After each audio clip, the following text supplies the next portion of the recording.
وزارت تندرستی تاجیکستان اعلان کرده است که نقشه امگذارانی در دوشنبه 104% اجرا شده است. به گفته مسئولین به جای قریب 626 هزار نفر آنها بیش از 628 هزار نفر را ضد کووید 19 ام کردند. برای چی مثلا اختلاف 100% نیو 114%؟ چون که در این مورد گفتن ضرور است که شاید نفرانی که مثلا صاحب خانه هستند اما موقتا اقامت نمیکنند یا اینکه در دهات هستند اونها برگشتن خب تیر ماه هست الکی به جای مقیمی خود برمیگردن از دهات و بعدا نفرانی که شاید نو به قید گرفته شده باشند در شهر دوشنبه چون قریب زیاده از 250 هزار نفر اهالی شهر زیاد شد با پیوستن یکی از قسمت های در اطراف دوشنبه قسمت ها از ناحیه رودکی. بیشتر همصحبتان ما در محله های گوناگون دوشنبه گفتند ضد کووید 19 ام گرفتند. در بسیار حالت به گفته ساکنان پزشکان به در منزل آنها آمده طلب کردند که باید واکسن بگیرند، ولی تا حال در دوشنبه هستند نفرانی که واکسن ضد کرونا ویروس نگرفتند. واکسن گرفتید؟ البته. کدام نمود شد؟ اینه بخیتوی باید ولی نمایم تلفنم را ترس کردیم. چند دوزش گرفت؟ من 2 مرتبه گرفتم 30 ایول گرفتم و 31 ایون گرفتم و 31 ایول نمیدونم برای چو مسترو چورده این خود ما همش کردیم گرفتم. اهل عائله کی نگرفته؟ همه پسرم گرفت خوجاینو. من نگرفتم. شاید وقتی همشیره ها اومدن من در خانه نبودم. Я 2 раза вакцинировалась. من 2 مرتبه واکسن گرفتم. دویمش را پس از 2 یا 2.5 ماه گذرانیده بودند. AstraZeneca. دیل دارم. کان دارم کی نیست. اهل عائله شما کی گرفت؟ اهل عائله ما همه بچه‌ام گرفتن. کلینو کودک معده دارم همه شو من مادام کی نیست. واکسن خطایی. کی گرفت؟ من آخرونش 31 ایول گرفته بودم. جان چقدر؟ نقصیز کردم خیلی مزم نشده و نقصیز کردم.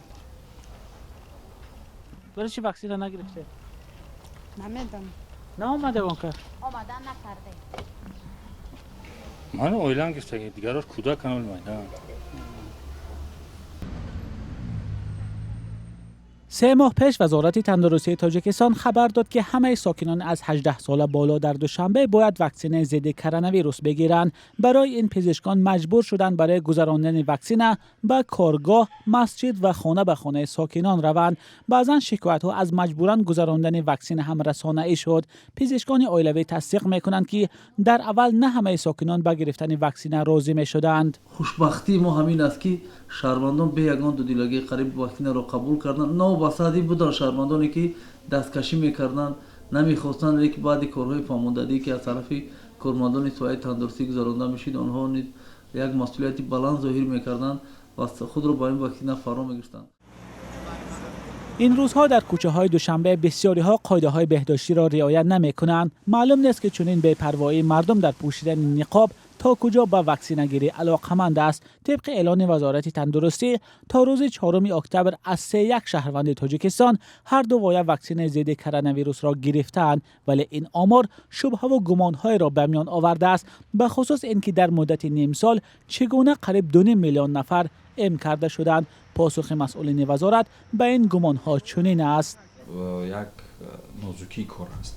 تمام واکسن هایی که قبول کرده می شوند استفاده برده می شوند، قطی های آن یا اینکه شیشه های آن بعد از استفاده باید نابود کرده شود و همه در هنگام نابود کردن این نیز آمار خود را دارد و قطی خالی نیز به قید گرفته می شود. یعنی نه تنها هم واکسن هایی که در شهر و ناحیه ها ذخیره شده است، یعنی که ما نه تنها آمار واکسینه شدگان را استفاده می‌بریم بلکه از حساب عمومی واکسن های استفاده شده بعداً قطی های خالی واکسن نابود کرده شده نیست ما این آمار را میتوانیم که دقیق کنیم. یعنی که این یک جای نه پنهانی دارد و نه برای ما مثلا جای شبهه نیست. 3 ماه پیش اینجا مرکز سلامتی رقمی 13 دوشنبه پر از آنهایی بود که برای گرفتن واکسن آماده بودند، ولی حالا این اتاق خالی است. معلوم نیست که این فضا به خاطر کم شدن تعداد خواهشمندان است یا بیشتر ساکنان الکی ام شدند. نظرها به گرفتن واکسن در تاجیکستان گوناگون است.